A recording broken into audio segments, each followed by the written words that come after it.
అందరికీ నమస్కారం. గుడికి వెళ్ళిన ప్రతిసారి మనం గంట కొడుతూ ఉంటాము. కానీ గుడి గంట శబ్దం మన మెదడుపై ఎంత గొప్ప ప్రభావం చూపుతుందో మీకు తెలుసా? ఈ వీడియోలో గుడి గంట శబ్దం వల్ల మన బ్రెయిన్‌లో ఏ మార్పులు జరుగుతాయి? సైన్స్ ఏమంటుంది? ఆధ్యాత్మికంగా దీని అర్థమేంటో పూర్తిగా తెలుసుకుందాం. ఎప్పుడైనా ఆలోచించారా? గుడిలో గంట కొట్టగానే మనసు ఎందుకు ప్రశాంతంగా మారిపోతుందో?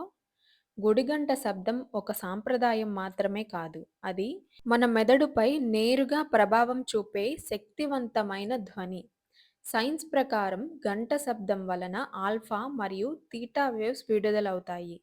ఆ వేవ్స్ మన బ్రెయిన్‌ను యాక్టివేట్ చేస్తాయి. ఈ బ్రెయిన్ వేవ్స్ వలన మనకు టెన్షన్ తగ్గుతుంది, మనసు ప్రశాంతంగా మారుతుంది మరియు ఏకాగ్రత పెరగడంలో కూడా సహాయపడతాయి. అందుకే గుడిలోకి వెళ్ళగానే మనసులో ఉన్న నెగెటివ్ ఆలోచనలు అన్నీ మెల్లగా తగ్గిపోతాయి. ఆధ్యాత్మికంగా చూస్తే గుడి గంట శబ్దం మన చుట్టూ ఉన్న నెగెటివ్ ఎనర్జీని తొలగిస్తుందని శాస్త్రాలు చెబుతున్నాయి. ఆ శబ్దం మన లోపల ఉన్న అజ్ఞానాన్ని తొలగించి భక్తి, శాంతి, పవిత్రతను పెంచుతుంది. ఇంకా ఒక ముఖ్యమైన విషయం, గంట శబ్దం మన శ్వాసను సరిచేస్తుంది. తద్వారా మన మెదడు ఎక్కువ ఆక్సిజన్ అందుతుంది.